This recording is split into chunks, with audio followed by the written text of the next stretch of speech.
తాకట్లో ఉన్న బంగారాన్ని విడిపించలేక వడ్డీల మీద వడ్డీలు కడుతూ ఇబ్బంది పడుతున్నారా? అయితే ఇప్పుడే సంప్రదించండి శివ గోల్డ్ కంపెనీ. మీ నమ్మకానికి మా హామీ శివ గోల్డ్ కంపెనీ.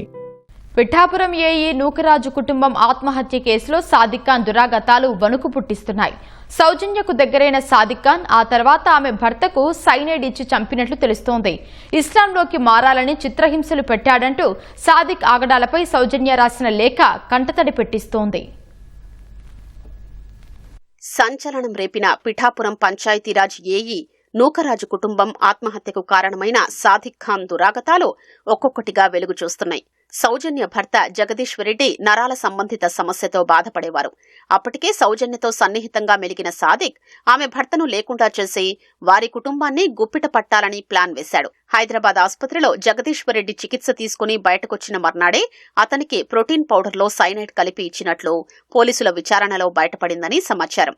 సాదిక్ హైదరాబాద్లోని ఓ బంగారం వర్తకుని వద్ద సైనైడ్ కొన్నట్లు పోలీసులు గుర్తించారు. అయితే దీన్ని సాదిక్ నేరుగా కలిపాడా, ఇంకెవరైనా సహాయపడ్డారా అనేది తేలాల్సి ఉంది. సౌజన్య భర్త చనిపోయాక ఆమెను ఇస్లాంలోకి మార్చి నిఖా చేసుకోవాలని సాదిక్ భావించాడు.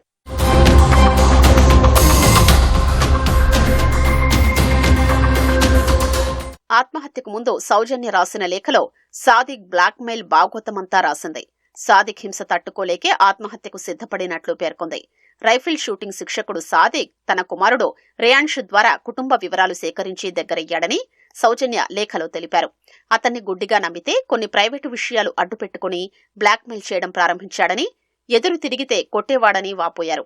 ఆ హింస తట్టుకోలేకే చచ్చిపోదామనుకున్న కుమారుడు రియాన్ష్ ను చూసి వెనక్కి తగ్గినట్లు లేఖలో రాశారు. రియాన్ష్ ను కిడ్నాప్ చేస్తానని బెదిరించేవాడని వివరించారు. రోజూ నిద్రమాత్రలు పక్కన పెట్టుకునే పరిస్థితికి తాను వెళ్లిపోయినట్లు తెలిపారు. తన భర్తకు అత్యంత ప్రమాదకరమైన కెమికల్స్ ఇచ్చి చంపి ఆ తర్వాత నన్ను పూర్తిగా కంట్రోల్లోకి తీసుకున్నాడని సౌజన్య వివరించారు. ఇంటి తాళం నుంచి ఆస్తుల డాక్యుమెంట్ల వరకు అన్నీ గుప్పిట పట్టినట్లు రాశారు. వాట్సాప్ ద్వారా తన ఫోన్ కాల్స్ అన్నీ మానిటర్ చేసేవాడని తెలిపారు. తన తండ్రిని చంపేసి అబ్బాయిని ఉగ్రవాదులకు అమ్మేస్తానని బెదిరించాడని వాపోయారు. ఇస్లాంలోకి మారాలని, రోజు ఇస్లాం పుస్తకాలు చదివి నోట్స్ రాయాలని చిత్రహింసలు పెట్టేవాడని వివరించారు. ఆత్మహత్యకు 10 రోజుల ముందు ఉప్పాడ సముద్రం వద్దకు తీసుకెళ్లి తోసేసి వెనక్కి లాగాడని, ఈసారి రాళ్లపై నుంచి తోసేస్తానని భయపెట్టాడని పేర్కొన్నారు. నా కుటుంబమంతా రిస్క్లోకి వెళ్లిందని, సాదిక్తో పోరాడే శక్తి తనకు లేకే అందరం కలిసి ఆత్మహత్యకు నిర్ణయించుకున్నామని లేఖలో సౌజన్య రాశారు.